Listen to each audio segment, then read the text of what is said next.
Assalam. Alhamdulillah nahmaduhu wa nasta'inuhu wa nastaghfiruh wa na'udzu billahi min shururi anfusina wa min sayyiati a'malina man yahdihillahu fala mudilla lahu wa man yudlilhu fala hadiya lahu. Asyhadu an la ilaha illallah wahdahu la syarika lahu wa asyhadu anna Muhammadan abduhu wa rasuluhu la nabiyya ba'dahu. Jamaah salat subuh masih Jami'ul Qur'an rahimahumullah. Pertama-tama marilah kita senantiasa mengucapkan puji dan syukur kita kehadirat Allah Subhanahu wa taala yang mana hingga kesempatan pada pagi hari ini kita masih diberikan berbagai macam nikmat Allah. Salah satunya adalah nikmat sehat, nikmat iman, sehingga kita bisa memenuhi panggilan Allah, yaitu dengan sama-sama melaksanakan sholat subuh secara berjamaah di Masjid Al-Furqan ini. Salawat serta salam marilah senantiasa kita tujukan kepada junjungan kita Nabi Muhammad Sallallahu Alaihi Wasallam, kepada para sahabatnya, kepada para keluarganya, serta kepada para pengikut yang senantiasa istiqomah dalam menjalankan sunnah-sunnah.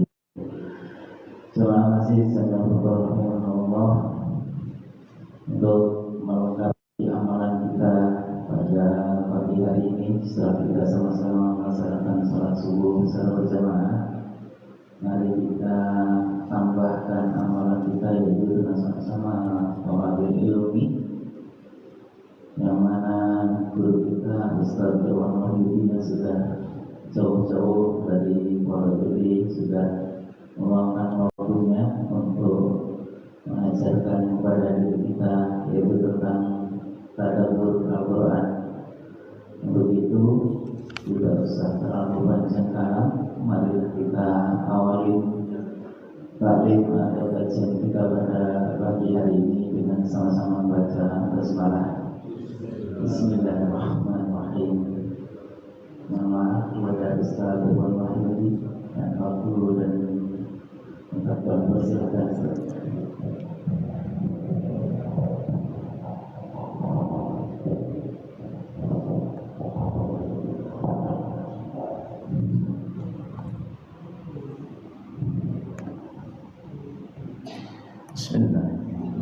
Assalamualaikum warahmatullahi wabarakatuh.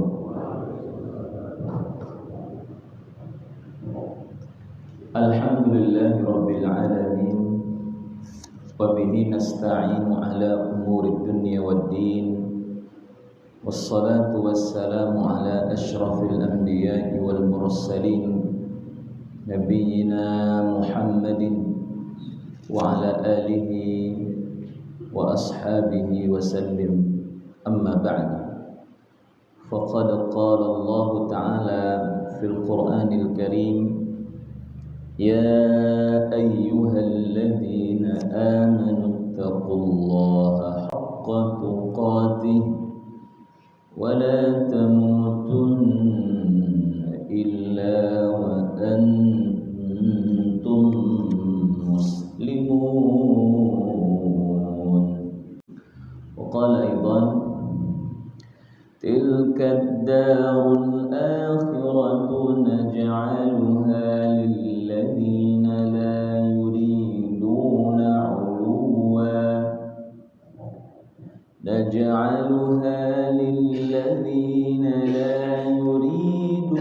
علوا في الأرض ولا فسادا والعاقبة للمتقين.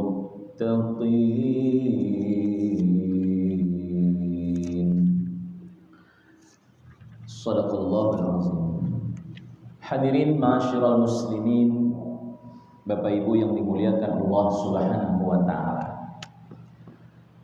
Alhamdulillah, kita bersyukur kepadanya atas segala karunia yang telah diberikan kepada kita karunia yang banyak, karunia yang berlimpah.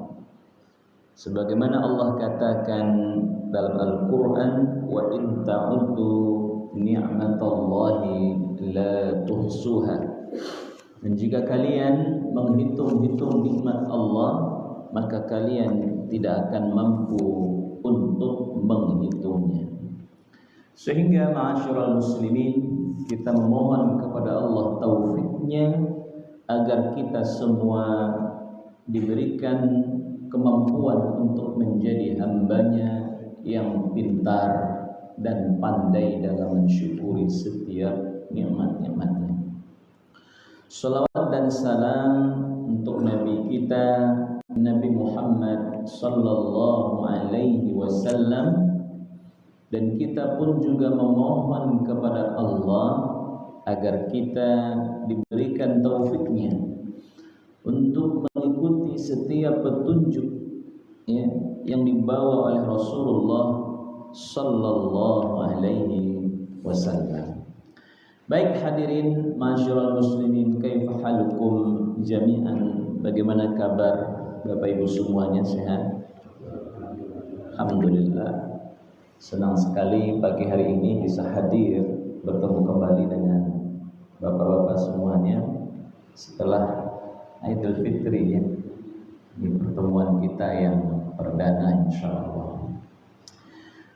Pada kesempatan kali ini kita kembali melanjutkan kajian kita tentang Tadabbur Qasasil Anbiya fil Qur'anil Karim.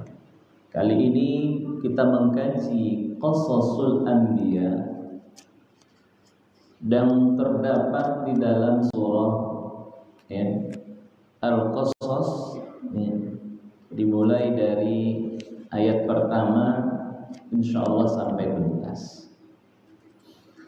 Allah Subhanahu wa taala berfirman dalam Al-Qur'an, tepatnya ayat yang ke-7 Bapak Ibu. Apa bunyinya? A'udzu billahi minasy syaithanir rajim. Bismillahirrahmanirrahim.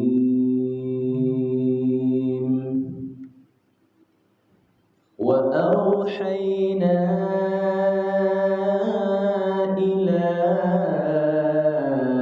ummi Musa an ardi'i fa idza khifti 'alayhi fa alqihi fil yam wa la takhafi wa la tahzani inna radduhu ilayki wa ja'iluhu minal mursalin.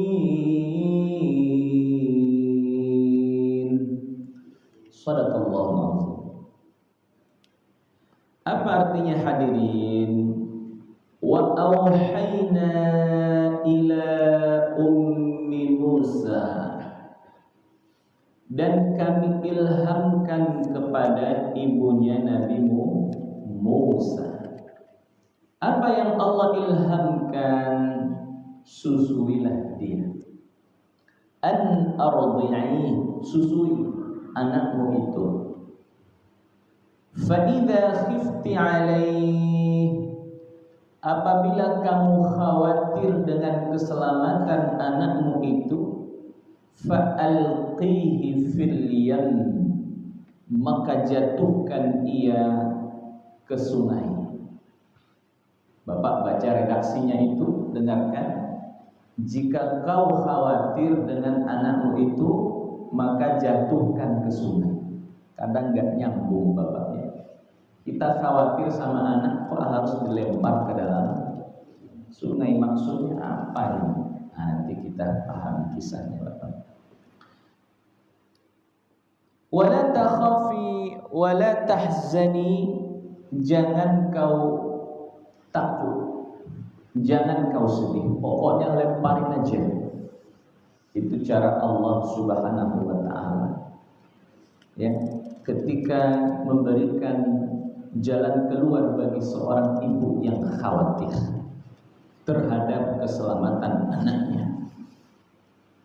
Inna radduhu ilaik. Sesungguhnya niscaya kami akan mengembalikan anakmu itu kepadamu, wa ja'iluhu minal mursalin, dan kami akan menjadikan dia sebagai mursalin, ya, seorang daripada para nabi. Masya Allah. Bapak sudah punya bayangan kisah awalnya tentang Nabi Musa ini pasti, ya, Bapak sudah mengerti, memahami potongan kisah Nabi Musa ketika ia berada di masa kecil, di mana saat itu Fir'aun lagi gencar-gencarnya menjalankan programnya, yaitu untuk menghabisi setiap bayi laki-laki yang baru lahir. Gawat Pak, kalau kebijakan ini masih ada sekarang, ya. Setiap bayi yang baru lahir habis.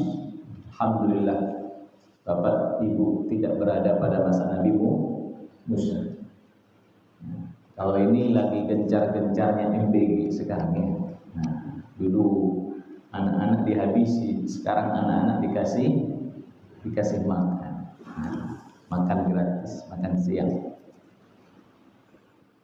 Sehingga setiap orang tua, khususnya kaum ibu-ibu yang mengandung, harap-harap cemas, khawatir jika anak yang dikandung ini ianya adalah perempuan. Kalau zaman sekarang ada yang namanya USG, bahkan sampai 4 dimensi sudah diketahui, ya, jenis kelaminnya.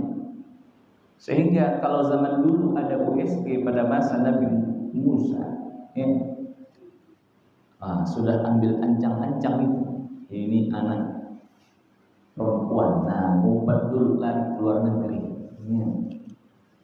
Dulu gak ada, sehingga orang tua pada khawatir. Sehingga ketika yang lahir itu laki-laki, maka disitulah puncak daripada kekhawatiran orang tua itu. Tak terkecuali hal ini menimpa orang tua Nabi Musa, wabil khusus ibunya. Maka karena skenario Allah Subhanahu wa taala bahwa bayi yang dikandung oleh ibu Nabi Musa itu adalah bayi yang nantinya akan menjadi nabi, bayi yang nantinya akan menjadi orang yang akan, ya, menjadi antitesisnya kekuasaan Fir'aun. Nah, maka skenario Allah Subhanahu wa taala berjalan dengan indah di situ. Tapi juga harap-harap cemas bagi orang yang melakoni atau menjadi pemain dalam skenario itu. Khususnya di sini adalah ibunya Nabi Musa. Maka Allah Subhanahu wa taala mengilhamkan kepada ibunya Nabi Musa, an ardi'i, maka susuilah dia, ya. Seakan-akan ayat ini merupakan awal dari pembuktian janji Allah kepada Bunda Musa. Apa janji Allah tadi? Dikatakan inna radduhu ilaik, kami kembalikan anakmu itu. Ini yang pertama. Yang kedua adalah dan kami jadikan dia sebagai nabi. Jadi ada berapa janji yang Allah kepada ibunya Nabi Musa, Bapak Ibu? Dua. Apa yang pertama? Bakalan dibalikin. Yang kedua akan dinobatkan sebagai nabi. Lalu kemudian Bapak Ibu yang dimuliakan oleh Allah Subhanahu wa taala, ayat ini memberikan isyarat kepada kita bahwa kemenangan itu diawali dengan peran para ibu-ibu. Para siapa Pak? Emak-emak. emak-emak, ibu-ibu yang mendidik anaknya serta menanamkan keteguhan ke dalam diri anaknya dengan memegang agama dan keyakinan pada janji Allah Subhanahu wa taala, maka yang kita garis bawahi di sini Bapak, ya, air susu yang diberikan kepada siapa Pak? Kepada anaknya. Jadi dalam Al-Qur'an itu Pak, setiap kata itu begitu bermakna. Setiap kata itu begitu dalam maknanya. Ketika Allah menyebutkan, ya, seorang ibu itu memberi susu kepada anaknya, ini memberikan perhatian kepada kita bahwa begitu pentingnya, ya, air susu yang diberikan kepada seorang anak daripada seorang ibu. Maka sebelum anakmu kau lepas jauh, susuin dulu. Kalau ibu sebelum ninggalin anaknya mau pergi keluar rumah, ya, buat tenang anaknya itu diapain Pak? Susuin dulu. Kira-kira begitu hikmah yang bisa kita petik dari kisah ini, kaitannya dengan menyusui anak. Uniknya dalam surat ini tidak mengatakan kepada ibu Musa, jika kau khawatir kepada anakmu itu, sembunyikan ia. Betul Pak? Kalau Bapak khawatir dengan kehilangan, ya, harta bendanya, maka harta benda itu harus diapain Pak? Diapain?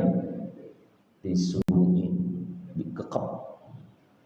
Nah, kemarin video viral, duitnya itu diapain Pak? Ditanam dalam tanah, dibuat galian.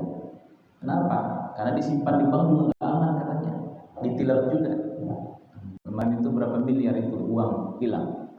Dikira nyimpan di bank juga aman, ternyata juga nggak aman.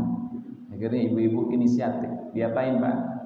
Ditanam di dalam lubang, disembunyiin. Termasuk yang menyimpan uang di rumah, pasti rata-rata punya apa Pak? Brankas. Kalau nggak punya brankas, itu taruh di bawah bantal.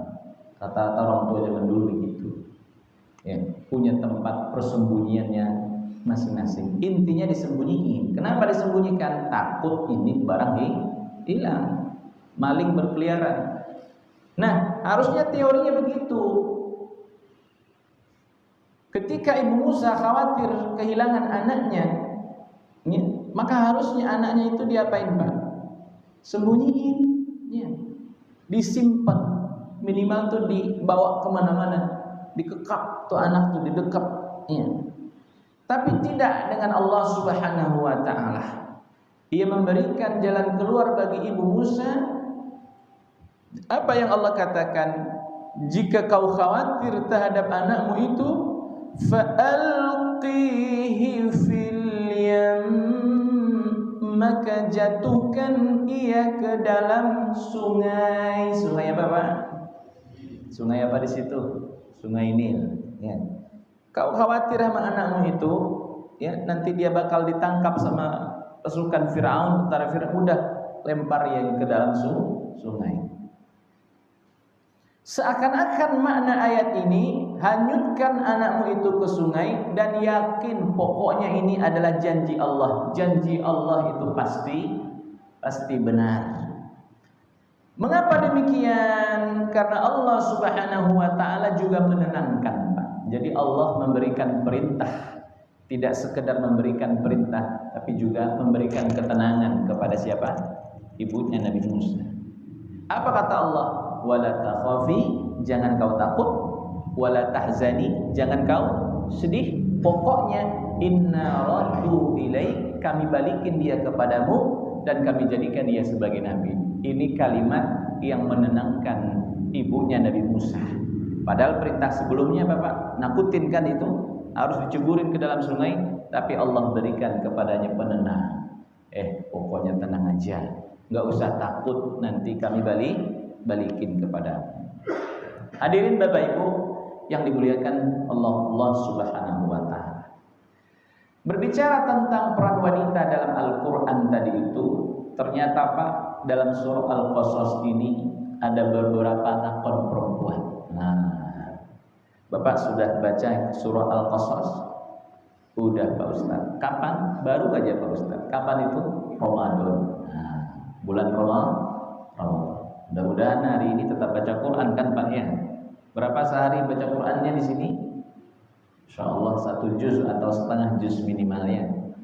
Nah, dalam surah Al-Qasas ini Allah menyebutkan peran 4 perempuan. Berapa Pak? 4. Bapak kalau udah ngomong 4 agak sensitif. Apa itu 4? Nah, batas punya istri maksimal. Tak boleh 5. Ya. Jangan 4 Pak Ustaz. 1 aja udah repot. Gimana mau nambah? Ya. Nah, artinya Bapak sadar diri di situ. Ya. Siapa saja yang 4 itu? Siapa Pak yang 4 itu? Pertama siapa? Tadi sudah disebutin. 4 perempuan. Siapa dia? Ibunya Musa. Siapa nama ibu Nabi Musa? Siapa namanya Bapak? Tadi udah disebutin. Ummu Musa. Nah, itu. Allah nggak nyebutin nama spesifik. Tapi wa auhayna ila ummi Musa. Sesungguhnya kami telah ilhamkan kepada ibunya Musa. Ya. Tokoh yang pertama, perempuan yang pertama yaitu ibunya Musa. Di mana ibu Musa inilah yang menjaga Musa dengan tindakannya yang mencerminkan ibu ini betapa ia yakin dengan Allah Subhanahu wa taala. Wa qalat ya li ukhtihi qussi. Itu yang pertama siapa tadi Bapak? Ibunya Musa. Nah, perempuan yang kedua siapa Pak? Siapa yang kedua? Runut dulu. Runut itu dimulai dari orang-orang dekatnya. Siapa perempuan yang kedua Pak? Setelah ibunya? Tadi udah saya sebutin tadi. Istrinya Fir'aun. Gitu. Nah, dengerin ayat ini. Wa qalat li ukhtihi qussi fabasurat bihi an junubin wa hum la yash'urun. Dan berkata ibu Musa kepada saudarinya Musa. Siapa Pak? Saudarinya. Ya. Ukhti. Wa qalat li ukhtihi. Dan ibunya ngomong sama kakaknya yang perempuan itu. Jadi Nabi Musa punya kakak. Apa kata ibunya kepada kakaknya itu? Qussi. Apa artinya? Ikuti adikmu itu. Kemana ia berlayar? Dihanyutkan kemana ia oleh Allah? Dan nanti dia berhenti di mana, berlabuh di mana itu adikmu itu. Maka kelihatan olehnya Musa itu dari jauh. Sang kakaknya menjalankan perintah ibunya, lalu diikuti adiknya itu terus. Adiknya ngikutin dari mana Pak? Pinggir sungai. Bapak bisa bayangkan itu ya. Peti itu lewat, ya, dalamnya ada Musa, kemudian diikuti oleh kakaknya dari pinggir. Terus kemana ini adik ini? Ya. Maka kelihatan oleh kakaknya itu, adiknya itu dari jauh, sedangkan mereka tidak mengetahuinya. Siapa mereka ini Pak? Siapa mereka ini? Nah itu dia. Orang-orang yang ada di lingkaran istana Fir'aun. Khususnya mereka yang ada di mana Pak? Di pelataran sungai itu, pinggir sungai. Kan istana Fir'aun ada di mana Pak? Pinggir sungai. Memang udah dari dulu Pak. Pusat kekuasaan itu nggak jauh-jauh dari sungai. Kenapa Pak coba? Ya, mandi tinggal mandi Pak Ustaz. Tinggal nyebur. Ngapa-ngapain tinggalnya. Dan itu pun kemarin saya juga ke istana, namanya Istana Sultan Siak. Nah, Bapak tahu Sultan Siak di mana? Sultan Siak itu di Riau, di Kabupaten Siak. Saya mampir ke sana. Ya, itu juga di pinggir sungai. Sungai Bapak? Sungai Siak. Pas di pinggir sungai. Depan itu ada sungai. Kenapa? Orang dulu transportasinya Bapak. Ya, kapal, perahu, dan ekonomi berjalan di sungai itu. Transportasi dulu kan nggak ada mobil seperti sekarang. Dulu yang paling cepat itu transportasi sungai dan laut. Maka yang paling mudah itu ke pusatnya di situ, ya, di pinggir sungai. Termasuk siapa Pak? Istana Fir'aun. Jadi bukan semata-mata karena menginginkan keindahan, bukan, kemudahan, ya, dalam menjalankan aktivitas transportasi diantaranya selain aktivitas ekonomi.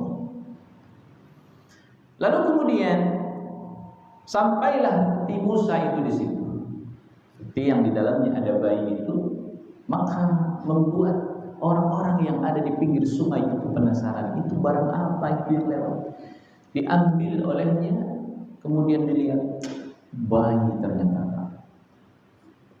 Ketika mereka menemukan bayi, apakah dianyutin lagi? Ya udah, kami nggak pengen bayi, banyak bayi di sini. Dianyutin begitu Pak? Enggak. Tapi diapain? Diambil. Diserahkan kepada siapa? Istrinya Fir'aun.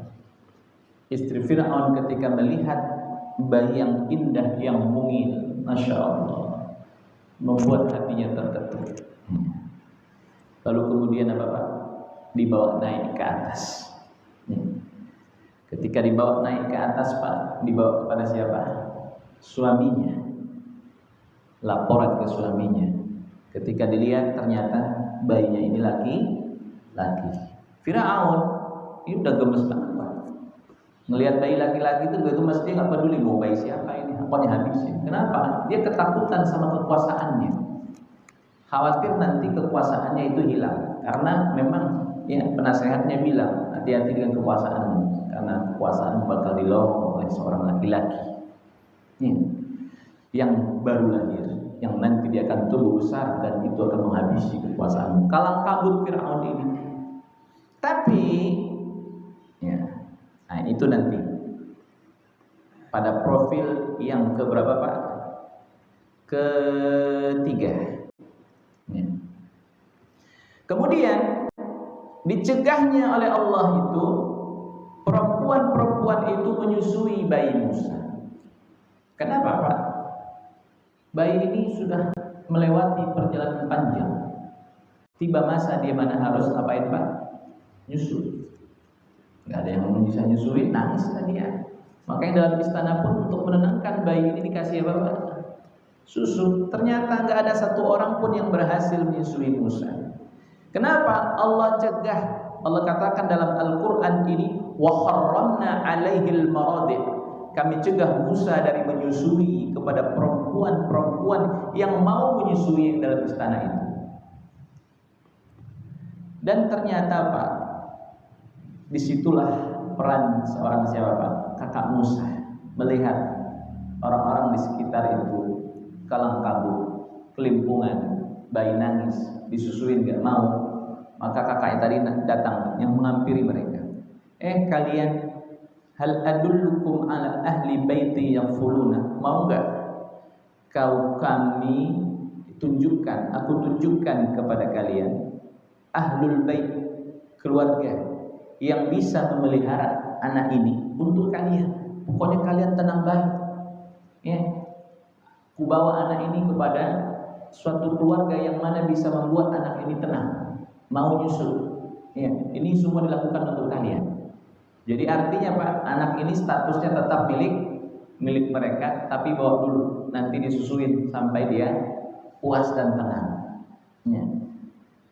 Akhirnya apa Pak? Nurutlah mereka itu. Ya, perempuan-perempuan istana itu nurut. Akhirnya apa? Diserahin, ya udah pokoknya bawa. Gimana caranya nih anak tenang? Akhirnya dibawa. Siapa perempuan yang bawa tadi Pak? Kakaknya. Ya. Ala ahli baiti yakfulunahu lakum wa hum lahu nasihun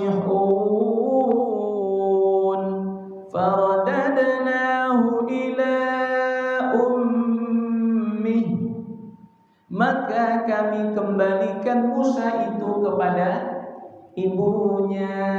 Masya Allah. Terbukti gak janji Allah, Pak? Terbukti atau tidak janji Allah? Butuh waktu lama atau tidak? Singkat saja waktunya. Jadi ada janji yang terbukti dalam waktu yang singkat, ada janji yang dibuktikan oleh Allah menunggu waktunya itu butuh waktu yang panjang. Termasuk kemerdekaan siapa? Palestina ini. Ini butuh waktu yang panjang, bahkan telah melewati 2 sampai 3 generasi. Tapi yang tadi itu janjinya cepat banget. Iya. Faradadnahu ila ummih. Masya Allah.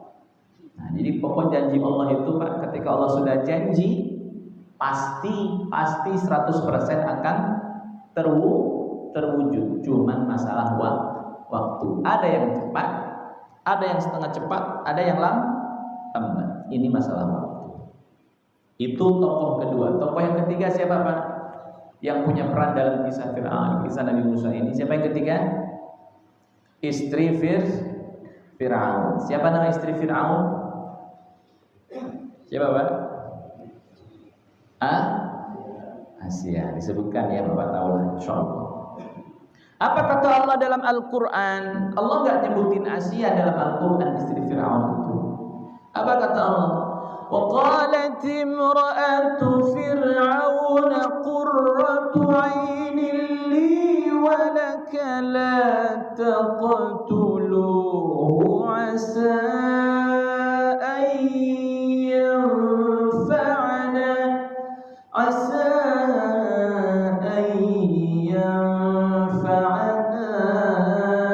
أَوْ نَتَّخِذَهُ وَلَدًا. Berkata istri Fir'aun, dibawanya anak itu sama istri Fir'aun, Pak, dibawa kemana, Pak? Dibawa kepada suaminya Fir'aun itu. Kenapa? Sang istri ini tahu ini anak bakal dibunuh sama suaminya. Tapi sebelum suaminya itu mewujudkan niat bejatnya itu, disitulah letak lobi daripada siapa, Pak? Seorang istri yang bernama Asia kepada Fir'aun yang merupakan suaminya. Sebelum suaminya ini kalang kabut, maka sang istri menjalankan jurusnya dulu. Seperti istri-istri bapak menjalankan jurus kepada bapak ketika ada keinginan. Apa kata istri Fir'aun, Pak? Wahai suamiku, ya, qurratu 'ainin li walak. Hadzal walad qurratu 'ainin li walak. Anak ini bakal jadi penyejuk mata hati bagiku dan laka bagimu. Jadi istrinya nggak mau, Pak. Qurratu 'ainin li, hanya menjadi penyejuk hati bagi saya. Tapi nggak kemudian ngomongnya begini, walaka, dan juga bagimu. Pinter nggak, Pak, sang istri ini? Manfaatnya nggak dia ngomongin buat dirinya aja, tapi juga buat siapa? Buat kamu juga. Artinya apa? Yuk kita rawat ini anak bareng. Ya. La taqtuluh. Apa arti la taqtuluh? Jangan kau bunuh anak ini, karena anak ini akan menjadi qurratu 'ainin li wal. Kalau kau sayang sama aku, maka kau perhatikan ini. Ini anak jadi penyejuk hati buatku dan juga buatku juga. La taqtulu, jangan kau bunuh dia. Kenapa jangan dibunuh, Pak?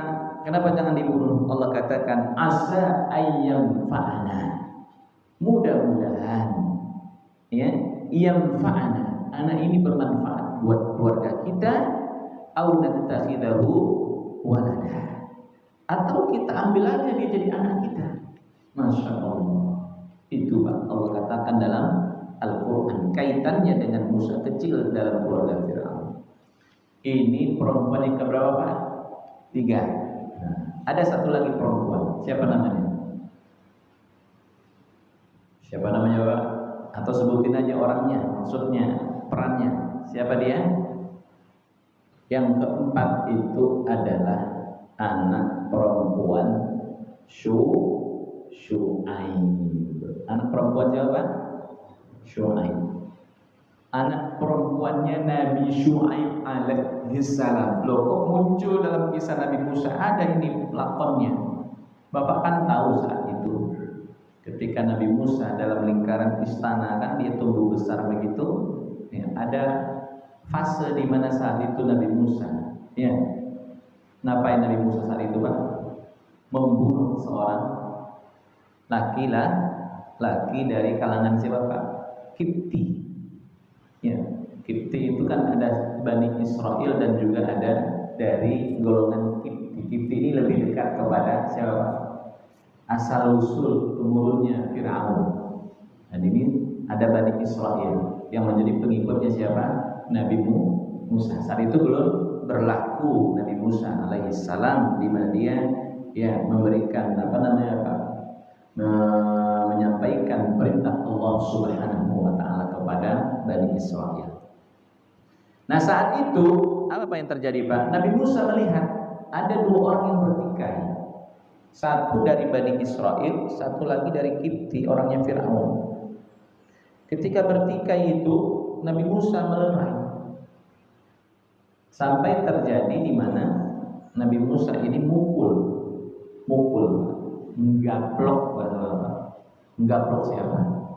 Orang Fir'aun itu. Sehingga apa yang terjadi? Mati, Pak.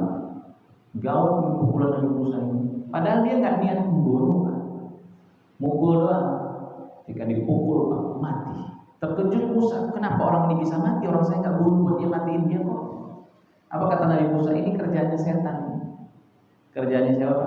Setan ini. Karena memang setan berupaya untuk di situ menghalang-halangi Musa.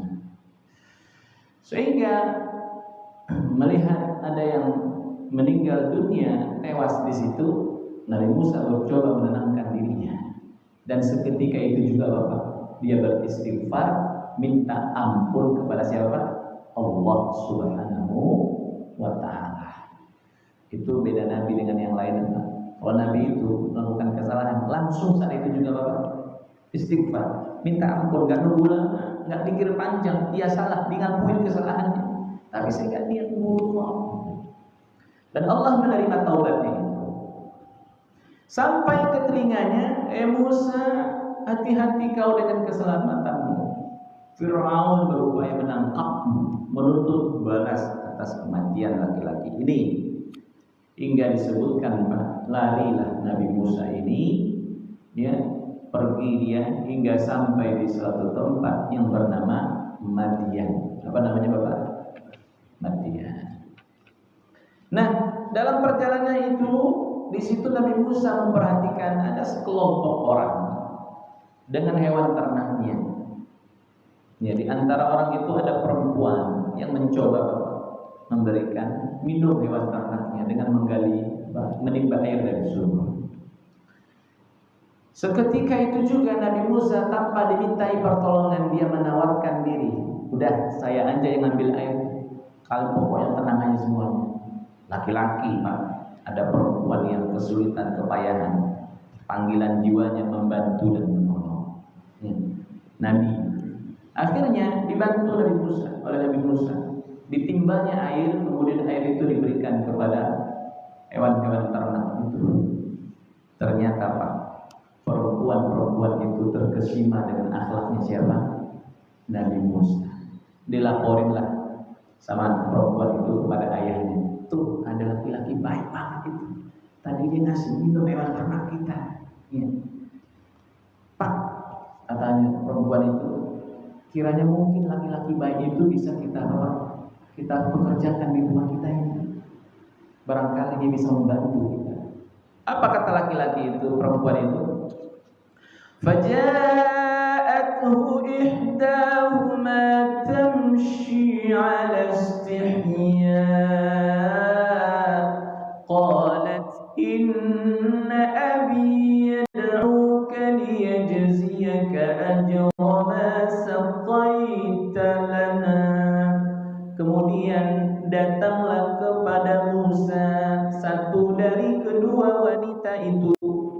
ada dua Pak perempuannya. Yang satunya datang balik ke menemui Nabi Musa. Tamshi ala istihya. Garis bawahnya di sini. Ketika dia datang menemui Musa, dia berdatang dengan jalan penuh rasa malu. Jadi jalannya itu Pak nggak petentang-petenteng Pak. Biar kelihatan perhiasannya, biar kelihatan kecantikannya, enggak begitu. Allah katakan dalam Al-Quran ini, perempuan itu datang menghadap Nabi Musa dengan penuh rasa malu, menyembunyikan dirinya. Lalu kemudian dia berkata kepada Musa, apa katanya? Inna abi yad'uk, bapakku manggil dirimu. Sesungguhnya bapakku memanggil kamu. Untuk apa? Untuk memberikan balasan terhadap kebaikanmu. Apa kebaikannya? Telah memberi minum hewan ternak kami. Masya Allah.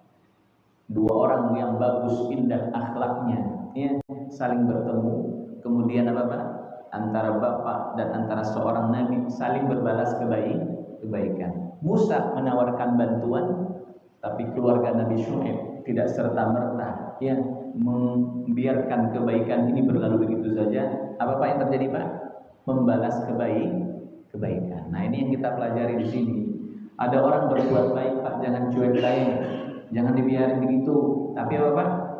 Ada niat dalam diri kita. Barangkali nanti saya akan membalas apanya? Kebaikannya. Tapi tidak dengan Nabi. Nabi itu nggak perlu nunggu lama Pak dia balas kebaikan. Saat itu juga saya balas kebaikannya. Kalau minta ampun, saat itu juga minta ampun. Kalau orang berbuat baik, saat itu juga langsung dibalas kebaikannya. Ya, yang paling tidak kebaikan dibalas dengan apa Pak?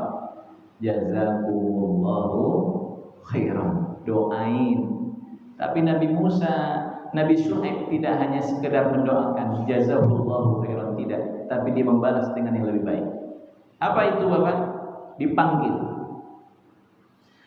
Ternyata ide memanggil Musa itu bukan datang tiba-tiba, murni dari bapaknya, tapi idenya dari siapa Pak?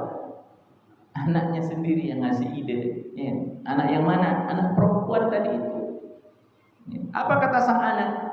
Qalat ihdahuma ya abati istajir inna khayra man istajartal qawiyul amin. Salah satu dari wanita itu berkata, wahai ayahku, ambil orang ini sebagai orang yang bekerja kepada kita, bekerja untuk keluarga kita. Kenapa? Karena kami perhatikan sungguh orang ini orang yang paling baik ya. Sungguh orang ini jika diambil bekerja untuk keluarga kita, dia menjadi bekerja yang baik. Kenapa demikian? Karena inna khayra man istajartal qawiyul amin ya. Karena orang yang kamu ambil untuk bekerja kepada kita itu sejatinya dia adalah orang yang al-qawi. Apa al-qawi Pak? Kuat, al-amin, dan mudah dipercaya. Nah, ini Pak, kalau mau ngambil karyawan buat kerja di kantor Bapak, buat kerja di perusahaan, usaha, bisnis, nih kriterianya apa Pak? Yang pertama Pak, al-qawi. Apa dia al-qawi? Kuat. Lawan kuat apa Pak? Lemah. Dikit-dikit izin Pak, nggak masuk nih Pak. Tadi malam hujan. Emang kenapa hujan? Flu Pak. Hujan dikit aja flu. Ya. Pak mohon maaf Pak, sakit perut. Padahal baru mulai kerja. Ya. Dalam sepekan izin 3 kali, hari kerja 5 hari. Itu berarti nggak qawi ya Pak. Nggak kuat dia. Disuruh ngangkat-ngangkat dikit aja berapa kilo dan nyerah Pak. Aduh Pak, nggak bisa saya Pak begini Pak. Nah, yang begini namanya nggak qawi. Qawi di sini bukan hanya qawi fisik saja Pak, tapi mentalnya juga harus kuat. Datang orang minta uang keamanan. Nah, uang keamanan di sini bukan yang resmi, yang apa namanya? Yang nggak resmi. Udah kalang kabur duluan. Atau datang orang menipu, mental nggak kuat, dikasih semua tuh barang-barang, nggak ada negosiasi di situ, ini nggak kuat ya. Dan juga tidak hanya sekedar kuat, tapi apa? Al-amin, amin itu apa? Bisa dipercaya. Nah ini penting. Kuat doang nggak cukup, tapi juga al-amin, bisa dipercaya. Nah, begitupun juga orang-orang yang diberikan amanah memegang jabatan RT, RW, harus apa? Al-qawi dan juga al-amin. Lalu apa yang terjadi? Ya, apa yang terjadi berikutnya? Pada akhirnya Nabi Musa itu diambil jadi bagian daripada keluarga. Akhirnya sang ayah menjadikan Musa ini sebagai mantunya. Nah, mantu itu berarti sebagai apa? Sebagai istri daripada salah satu putrinya, dan menawarkan bekerja di situ berapa tahun, Pak? Berapa tahun? 8 tahun. Akhirnya sampai berapa tahun, Pak? 10 tahun. 2 tahunnya itu bonus daripadamu Nabi Musa. Nah, jadi ada berapa perempuan tadi, Bapak? 4 perempuan, ibunya Musa, kakaknya Nabi Musa, kemudian siapa lagi? Istrinya Nabi Musa, putri Syuaib. Yang keempat istrinya Fir'aun. Bapak Ibu yang dimuliakan oleh Allah Subhanahu wa taala. Kembali pada persoalan janji, terbukti enggak janji yang pertama, Pak? Allah kembalikan enggak bayi Musa kepada ibunya? Allah balikin. Janji yang kedua terbukti enggak, Bapak? Allah jadikan enggak Nabi Musa itu sebagai nabi? Allah jadikan atau tidak? Allah jadikan. Nah, janji yang kedua kapan terrealisasinya? Nah, di sini, Pak, skenarionya di sini. Dan janji yang kedua, yaitu kami menjadikan dia sebagai seorang daripada Rasul, terbukti. Mana dalilnya? Dalam surah Al-Qasas ayat 30. Falamma ataha nudiya min syati'il wadil aymani fil buqatil mubarakah. Maka tatkala Musa sampai ke tempat api itu, diserulah ia dari arah pinggir lembah yang diberkahi. Dari sebatang pohon kayu, di situ ada suara, ya Musa, inni anallahu rabbul alamin. Sesungguhnya aku adalah Allah Rabbul alamin, Rabb semesta alam. Di situ masa di mana Nabi Musa diangkat menjadi siapa, Pak? Menjadi nabi oleh Allah Subhanahu wa taala. Janji kedua. Janji yang ketiga, Bapak. Apa kata Allah janji yang ketiga? Allah berjanji kepada Nabi Musa, kami akan bantu dirimu wahai Musa, dan juga dengan saudaramu itu. Siapa saudara Musa di antaranya, Bapak? Harun. Dan kami berikan kepadamu berdua kekuasaan yang besar, kata Allah Subhanahu wa taala. Maka mereka tidak dapat mencapaimu. Siapa, Pak? Fir'aun dan bala tentara tidak akan dapat mencapai dirimu berdua. Dengan membawa mukjizat kami, kalian berdua dan orang yang mengikuti kalian akan menjadi pemenang. Janji ini terbukti nggak, Pak? Berhasil nggak Fir'aun menangkap Musa dan saudaranya Fir'aun dan pengikutnya itu, dengan saudaranya itu Nabi Harun, ya, beserta pengikutnya Nabi Musa? Berhasil nggak ditangkap Fir'aun? Nggak berhasil, Pak. Kalau nggak salah dalam surah As-Saffat atau dalam surah Al-Anbiya, Allah gambarkan bagaimana tentara Fir'aun pun bersama Fir'aun sendiri nyusul siapa, Pak? Nyusul Nabi Musa, ya, disusulnya Nabi Musa. Kelihatan nggak sama Fir'aun Musa itu? Kelihatan, Pak. Nabi Musa melihat nggak Fir'aun? Melihat, Pak. Jadi Allah gambarkan adegan itu, ya, di mana Nabi Musa melihat ke belakang sudah kelihatan. Itu kan deg-degan itu, Pak. Musuh kejar kita, jaraknya sudah dekat, deg-degan, Pak. Deg-degan. Ya, maka disitulah mukjizat itu terjadi. Apa itu, Bapak? Allah mewahyukan kepada siapa? Nabi Musa untuk membelah laut, ya. Mukulin tongkat, maka terbelah laut itu, masuk ke dalam Nabi Musa dan pengikutnya. Dan Fir'aun pun tidak menyia-nyiakan kesempatan itu, nyasuk juga dia ke dalam laut itu. Dikiranya laut terbelah itu juga buat dirinya. Laut ini terbelah hanya buat siapa, Pak? Buat Nabi Musa dan pengikutnya. Ketika Nabi Musa dan pengikutnya sampai di seberang, maka disitulah laut itu kembali menyatu. Loh, kan ada Fir'aun di situ, kenapa nggak diselamatin? Karena laut ini terbelah bukan buat Fir'aun. Ketika itu yang terjadi adalah tenggelamkanlah Fir'aun beserta bala tentaranya. Baru di situ siapa? Fir'aun itu sadar, ternyata saya bukan Tuhan, saya makhluk, saya punya kelemahan. Maka disebutkan di situ Fir'aun taubat. Ya, bahkan ada yang mengatakan Fir'aun syahadat. Fir'aun ngapain Pak? Syahadat. Maka ada judul buku. Ya, teman saya mau bikin disertasi. Teman saya satu kelas. Dia bikin disertasi, judulnya Validitas Syahadat Fir'aun. Apa itu artinya? Sahnya syahadat Fir'aun. Jadi dalam disertasi itu dia ingin membuktikan pendapatnya bahwa syahadat Fir'aun saat dia tenggelam di laut itu sah. Artinya apa? Dia taubatnya diterima oleh Allah Subhanahu wa ta'ala. Cuma disertasinya belum jadi. Kalau disertasi sudah jadi saya kasih tahu apa itu dalil-dalilnya, kenapa dia mengatakan sampai sah itu syahadat Fir'aun. Nah, tapi mayoritas mengakui bahwa ya Fir'aun ya taubatnya tidak diterima oleh Allah Subhanahu wa ta'ala karena sudah terlambat. Ya. Itu janji yang terakhir Bapak. Janji yang berapa tadi itu? Ketiga. Ada nggak yang keempat yang Allah buktikan di sini? فَأَخَذْنَاهُ وَجُنُودَهُ فَنَبَذْنَاهُمْ فِي الْيَمِّ فَانظُرْ كَيْفَ كَانَ عَاقِبَةُ الظَّالِمِينَ. Maka kami hukum Fir'aun dan bala tentaranya, lalu kami lemparkan mereka ke dalam laut. Maka lihat bagaimana akibat ya, atau ujung daripada kehidupan orang-orang yang zalim. Baik hadirin Bapak Ibu yang dimuliakan Allah Subhanahu wa taala, masih ada setengah pembahasan lagi, tapi waktu kita sangat-sangat terbatas.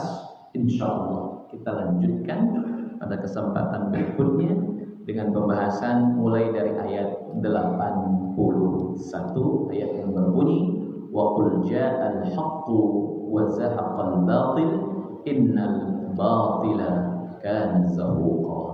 Demikian hadirin Bapak Ibu yang dimuliakan Allah Subhanahu wa taala, semoga ini memberikan hikmah dan pelajaran buat kita semua bahwa janji Allah benar kepada hambanya, pun demikian janji Allah bagi kita yang hidup pada masa sekarang ini. Apa janji Allah? Innal ladzina amanu, sesungguhnya orang yang beriman, wa amilus sholihat, dan beramal saleh, lahum jannatun tajri, bagi mereka apa? Surga. Dan janji Allah bagi kita orang yang komitmen dengan agamanya, Allah berikan hayatan thayyibah, kehidupan yang baik, dan janji-janji yang lain yang ada di dalam Al-Qur'an. Barakallahu fikum. Wassalamualaikum warahmatullahi wabarakatuh. Demikian ada buku Al-Quran yang sudah sama kita dengarkan terkait dengan masa kecilnya Nabi Musa, dan ini adalah salah satu perjalanan kaum Bani Israel sampai nanti seperti apa pengembangan Bani Israel kepada agama Allah ini. Mungkin nanti kita tunggu lanjutan pada peraturan yang akan disampaikan oleh Ustaz Abdul ini hari-hari yang akan datang. Nah, sebelum kita mengakhiri, barangkali ada jamaah yang ingin menanyakan, silakan, atau menambahkan, silakan. Silakan Pak Guru. Waalaikumsalam warahmatullahi wabarakatuh.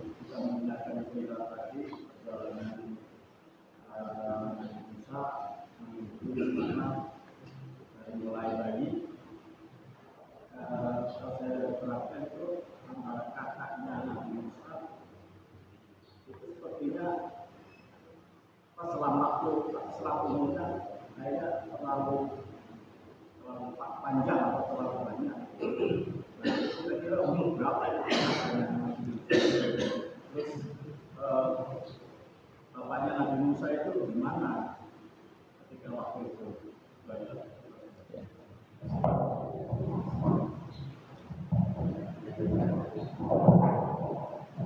Baik, terima kasih pertanyaan yang luar biasa. Ini menandakan Bapak betul-betul menyimak ya daripada kisah tersebut. Nah, berapa rentang usia antara ya kakaknya Musa dengan Nabi Musa sendiri, maka di sini tidak disebutkan berapa rentang usia. Tapi kita di sini hanya bisa mengira-ngira. Kenapa Allah sebut dalam Al-Quran? Sebutin dong ya, rentang usianya itu dalam Al-Quran. Dan ketika itulah kakaknya yang berusia 13 tahun setengah bulan mengikuti sang adik. Kira-kira enak tak ya dalam doa? Nggak enak dengar. Kenapa?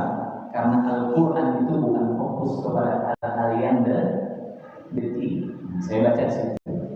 Karena ada pertanyaan, itu Ashabul Kahfi itu 7 orang, berapa orang, siapa sih namanya itu, bikin kami penasaran. Kenapa nggak disebutin di dalam Al-Quran itu? Meski para mufassir, kalau Bapak baca tafsir-tafsir, utamanya tafsir-tafsir klasik itu Pak, itu disebutin namanya. Saya meneliti itu, mereka baca namanya di antara Maximiliana. Siapa namanya? Maximiliana. Itu raja yang hidup pada masa Ashabul Kahfi itu ketika dia bangun dari tidurnya. Itu siapa namanya? Dikianus. Siapa namanya? Dikianus, bukan Abdul Somad atau Abdul Halim. Jadi namanya nama-nama yang mirip nama-nama orang Yunani. Nah, pertanyaan valid nggak sih nama-nama itu? Nah, ini yang menjadi kajian di tengah para ulama. Ada yang mengatakan nama-nama itu tidak validnya karena nggak jelas sumbernya. Ada yang menerima nama-nama itu karena nama-nama pembahasan seputar nama itu bukan hal yang bagian yang urgen inti daripada pembahasan Al-Quran itu. Termasuk nama anjingnya Ashabul Kahfi, namanya siapa sih nama anjing? Sampai nama anjing dibahas. Ada yang kasih nama anjing namanya Kitmir dan lain sebagainya. Jadi intinya bukan di nama. Intinya apa?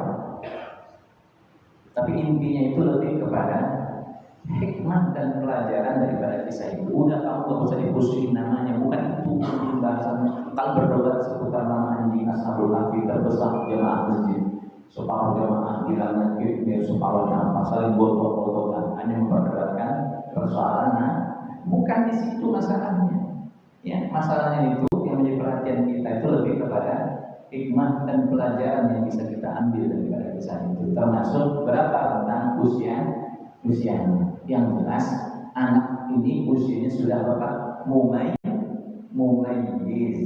Bayangkan dia bisa bernegosiasi dengan siapa?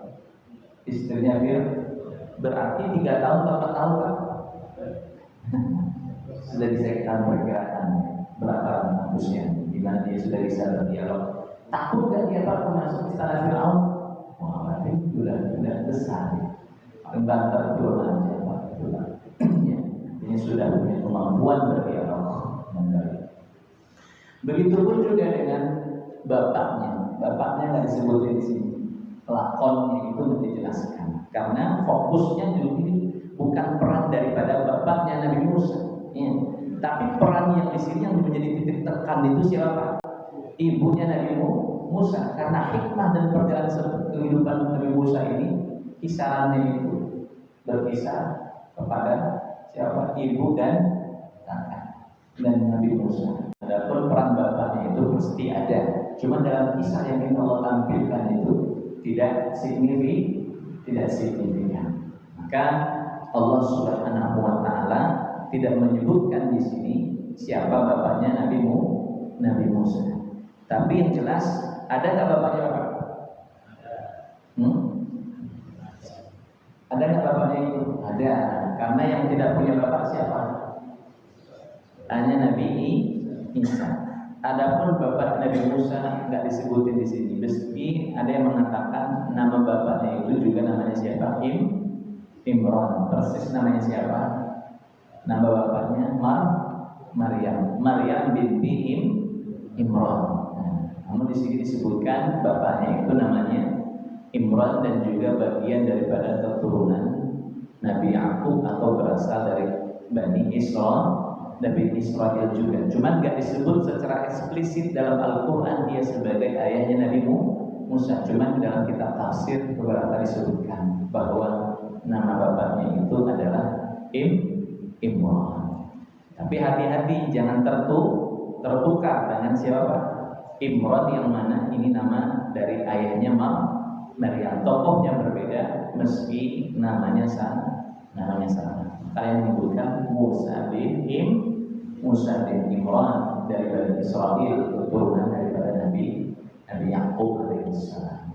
Kenapa disebutkan? Karena fokus kisahnya bukan pada ayahnya, tapi ibu. Wallahu a'lam bishawab. Ada lagi Bapak? Cukup? Ada lagi? Cukup. Baik, karena waktu suruh sudah satu waktu ya. Mari kita akhiri kajian pagi ini dengan sama-sama baca hamdalah dan doa kepada Allah. Alhamdulillahirabbil alamin. Subhanallah wa bihamdihi. Kurang lebihnya mohon maaf.